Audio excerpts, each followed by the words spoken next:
Hey everybody, welcome back to my channel. It's me, Amanda. How's it going?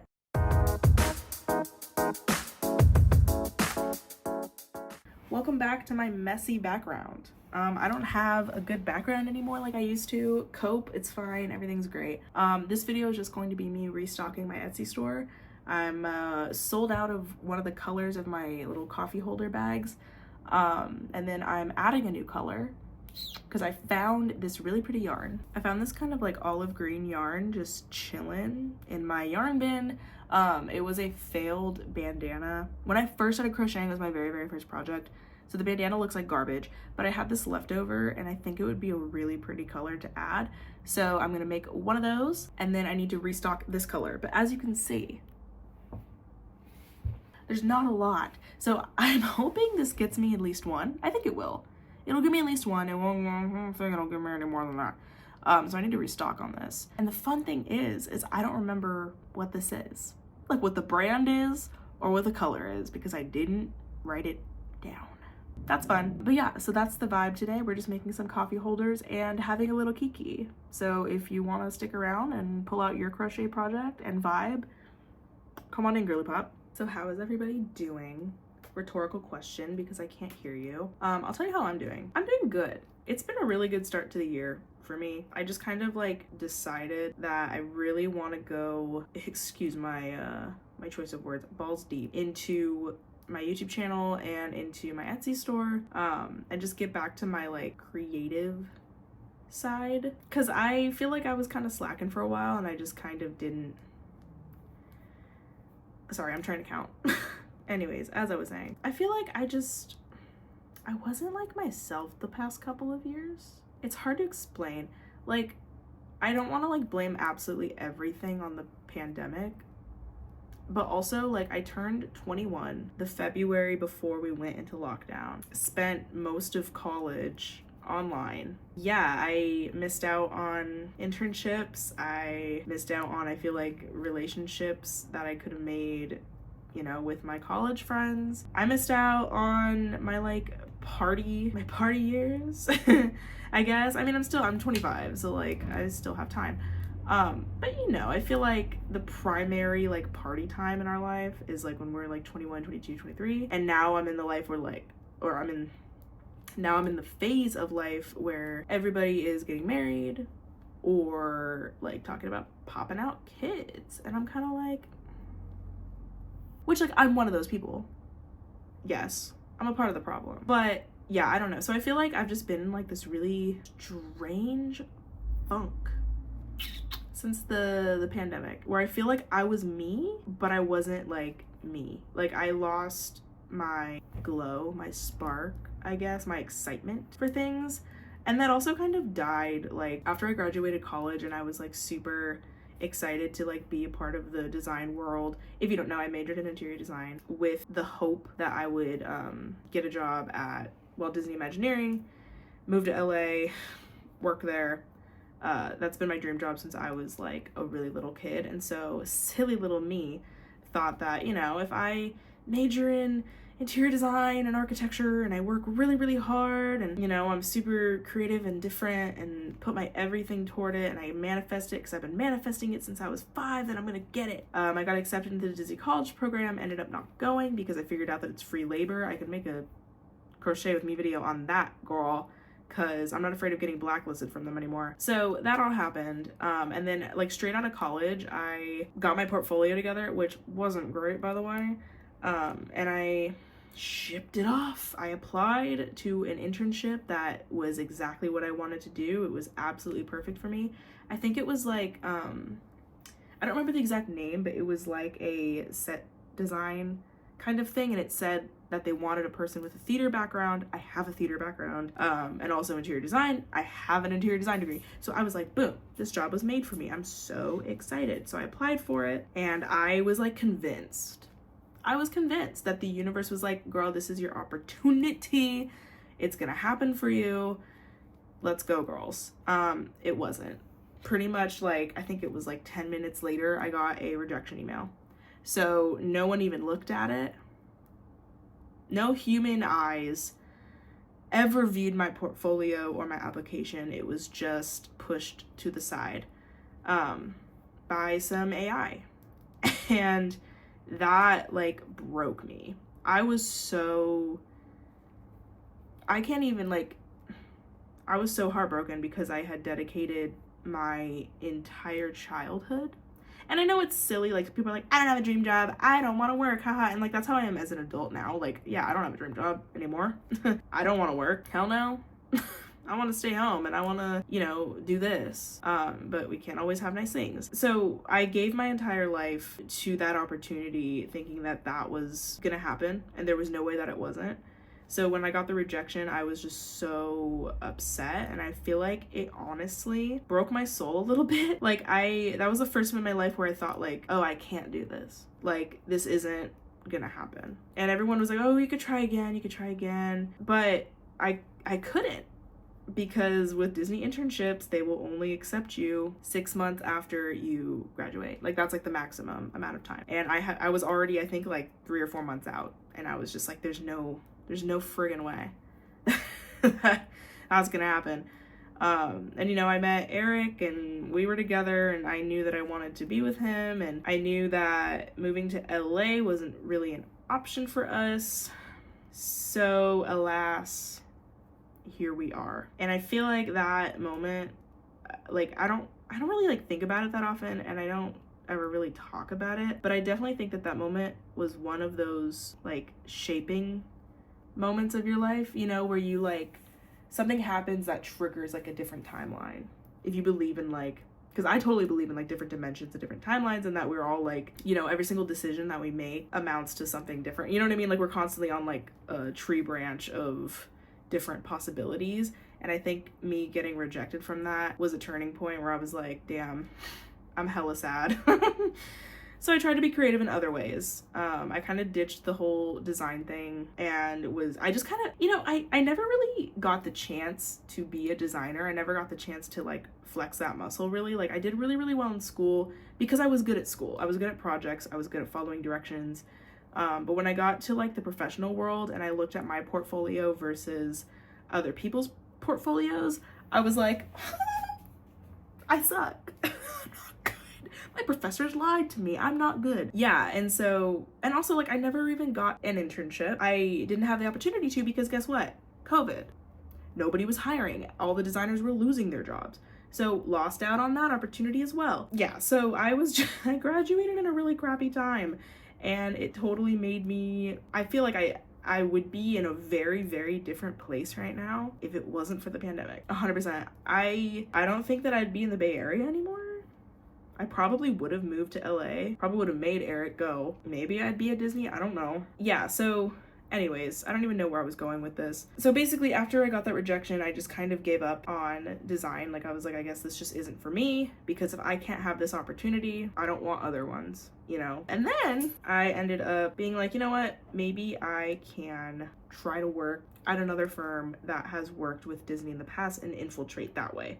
So I started working at this interior design firm. I won't say the name because like it doesn't really matter, but I don't know. I just don't really want to say the name. But they're like a really big interior design firm, an architecture firm that like works with, you know, big tech companies, and they're like the #1 firm in the world. And I was so excited. I was like, oh my God, this is my big break, girl. I told them in my interview, I was like, girl, I want to be a designer so badly. I'll start out as admin, but like I really want to grow, and I made that super duper clear. And they were like, okay, sweetie, of course, yes, like we're all about growth, and we're gonna give you opportunities to be a designer and yada yada.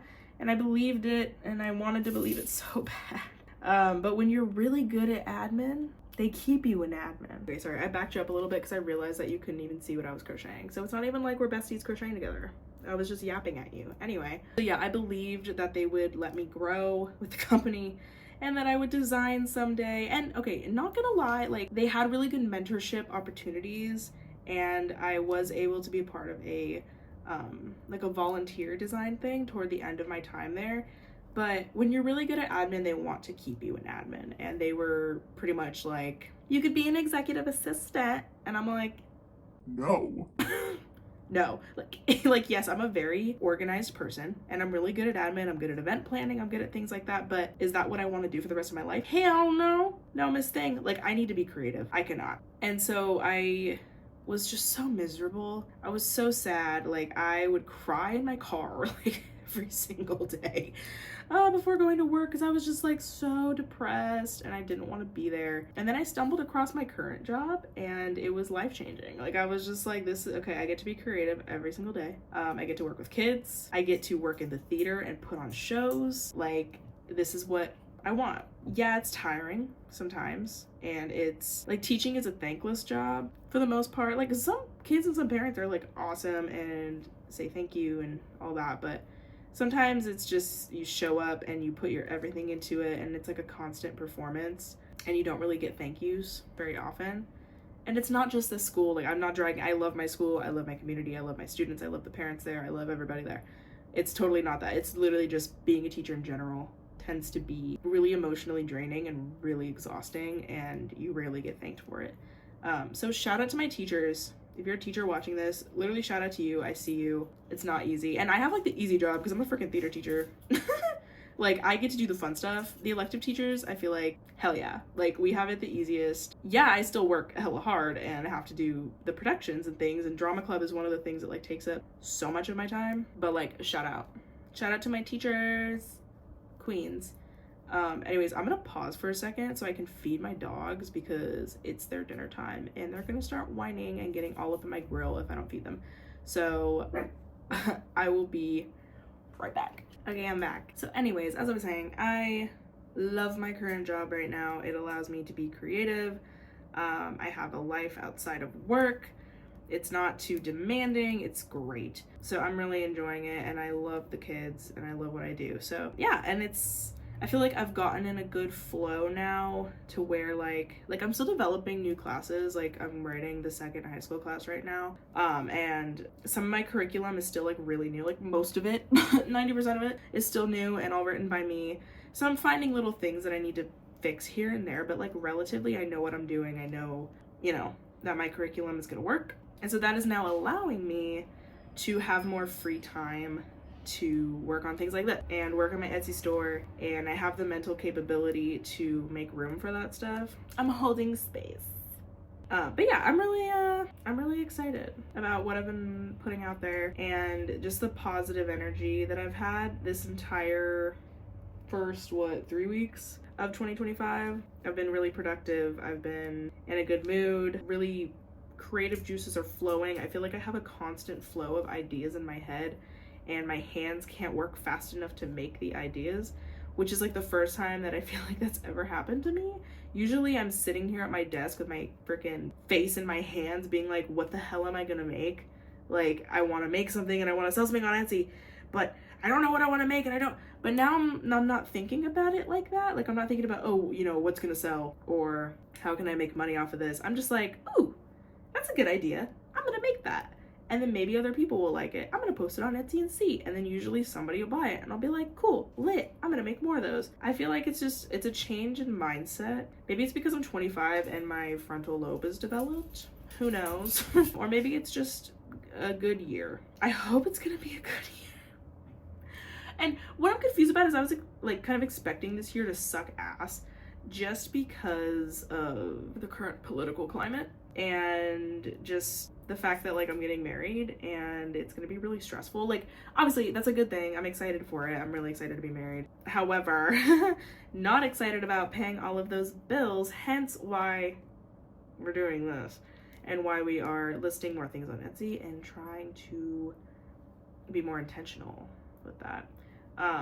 Because I suck at saving money. I suck at saving money, girl.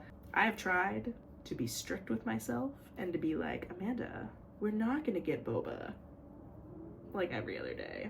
We're not gonna go out to coffee every single morning. We're not gonna buy a crap ton of yarn that you don't truly need right now.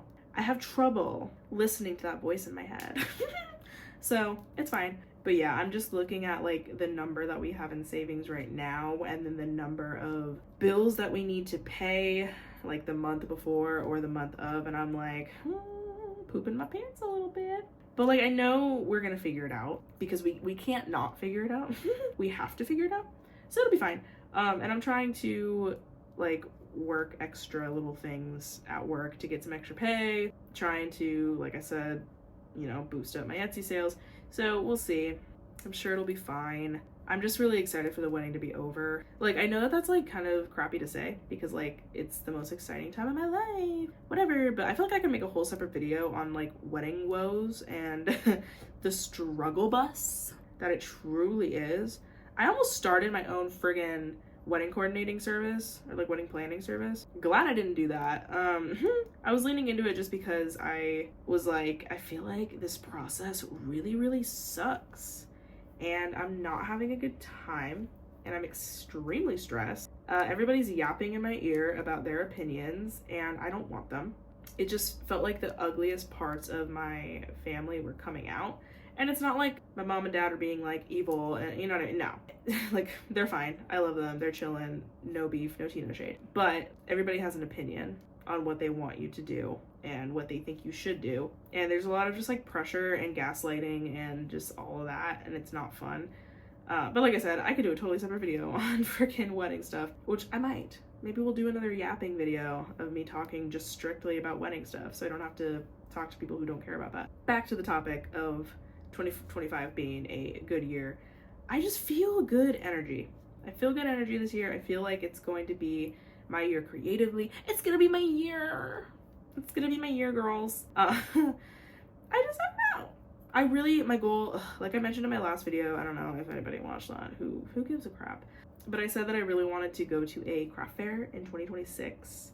So that's what I'm really working towards. I'm trying to put a lot of energy into this so that way I can go to a craft fair because I love craft fairs. Do you love craft fairs? I love craft fairs. They're great. I literally can walk around a craft fair for hours on end. I love it. I always like, okay, I don't know how y'all do craft fairs, but when I do craft fairs, I have to like strategize in my head. Very like type A. Like, I'm gonna start the very beginning. We're gonna walk on the right side all the way down. I'm gonna refuse to look on the left. We're gonna focus on the right and only the right. Do a little bit of that, okay? We get to the end of the row. We're gonna rotate. We're gonna go down the left. Only focus on the left. Don't look back on the right. Just focus on the left. Then we're gonna loop it around, okay? We go to the next row. Same thing, right, left. Then after I've seen everybody, then I'm like, okay, Miss Thang, what do we wanna go back for? Then we do another loop. We do another lap. We figure out, you know, who we wanna go back to, what we wanna buy, and then we start making purchases. And once we start making purchases, girl, we're bum rushing it. Then I'm like rushing. And I'm like, okay, go. I want this, I want this, I want that, I want this. And then I'm usually like, okay, let's go. And it actually, like, I don't really spend that long at the craft fairs when I think about it. Because, okay, I don't know if you guys feel this way, but I get uncomfortable, like, talking to people at craft fairs. Like, I feel like I can't just look at their stuff and then walk away without feeling extreme guilt. Yeah, like, I feel so freaking guilty. Okay, pause. I really need to count or I'm gonna lose count. So 1 sec. Okay, we counted. Also, this is how much yarn I have left. I don't think I'm gonna make it. I'm gonna be so sad because I don't remember where the hell. Okay, I remember where I got it. I got it at Michael's. I know that for sure. So I hope that Michael still has it. If they don't have it, I'm big sad. Oh my god. Okay. Anyways, I forgot what I was even talking. Craft fairs. That's what I was talking about. I hate talking to people. I hate it. I hate having to like be like, hi, how's it going? Love your stuff, so cute, and then awkwardly like walk away. Like when I see that the price is like way too much. And listen, okay, everyone price their worth, girl. Price your worth. That's totally, you know, I support it. However, like I'm not made of money and I don't like feeling pressured, you know, to like buy something. I don't know. And I don't like it when like I'm just trying to look and just trying to peek and then like these girls will just like, hi, how are you? It's 2 for $30 or whatever they say. And then I'm like, okay, like, just let me look, shoot. And then like, sometimes, I don't know, like there'll be like earrings that are obviously made from pieces that were purchased off of like those like Chinese websites. Like they're not like handmade, you know, like they're hand put together, but they're not like handmade. Like the clay earrings, and like stuff that's like actual like metalwork, like that, yeah, charge the hell up, girl. But the ones that are like just from like jewelryfindings.com or whatever, and then they're out here charging like friggin' $30 for a piece of earring. I'm like, okay. But yeah, I mean, like I said, charge your worth, girl. Charge what you want to charge. But some of the stuff there is just like hella expensive, and then I feel awkward, just like awkwardly walking away and being like, hee hee. But then I think about, like, you know, from the seller's point of view, like, if I want to go to a craft fair, how do I want to approach this? Like, do I want to be one of the girlies that's like, hey, how's it going? Let me know if you have any questions, yada, yada, yada, and like greet people and try to make sales? Or do I want to be a girly that's just like, hi, and then sits back and lets people look and then says, bye, thank you, when they leave? Because I feel like that's way more my vibe. That's what I appreciate. When people just greet me, they say hi, and then I look around, and then I don't have to say anything further. I could just look, be like, cute, and then leave. But anyways, yeah, I'm vibing. I'm excited about the things that are coming up for the year. I just got an email from the knot telling me that our wedding is in 5 months, and it's all, here's what you need to do, and I'm like, but it's gonna be fine, it's gonna be great. And see, I was smart, and I'm not crocheting anything for the wedding. I was gonna be ambitious and like crochet some little like table runners or like little like centerpieces, but I'm like, no thank you. I'm avoiding that at all costs, so I don't have to like be on a deadline and be like hella stressed about finishing that. We're pretty much done with all of the decor and things, which is really a relief. I'm so glad. Another perk of being a teacher is having the summer off, dude. Having the summer off is like big win. My dog is barking, sorry. Connie! But yeah, having the summer off is a big win. I could be so productive and get so much stuff done. So I'm like really excited for this summer. After the wedding and after the honeymoon, girl, Etsy's gonna be on steroids in this thing. I'm gonna be like making stuff left and right. We're gonna be practically living at Michael's and Joann's. It's gonna be so much fun. I cannot wait. Me excited about summer, and it's like only January. It's fine. You know, it's the little things. Also, I made it, y'all. I made it, and we have barely anything left. Let's freaking go. That's great. Love that for me. You know why I don't work out? Because things just do. And now I have a little swatch that I can bring with me to Michael's as I desperately try to figure out what that yarn is. Also, my dogs are starting to go crazy. So I'm gonna end this video. I just need to weave in my ends, and that's boring. Nobody wants to see that. That's everyone's least favorite part. Anyways, yay. So I finished one of these. I didn't finish this one. I was yapping too much, and this video is gonna be hella long if I do both. So I'll do this one when I talk about my wedding. Maybe, possibly. Haha. All right, this baby is restocked. If you want her, the original one that I made on this YouTube channel, go ahead and buy her. I'll put the link in the bio. Amen. All right, happy crocheting. Have a good rest of your whatever today is. And I will see you in the next video. Bye.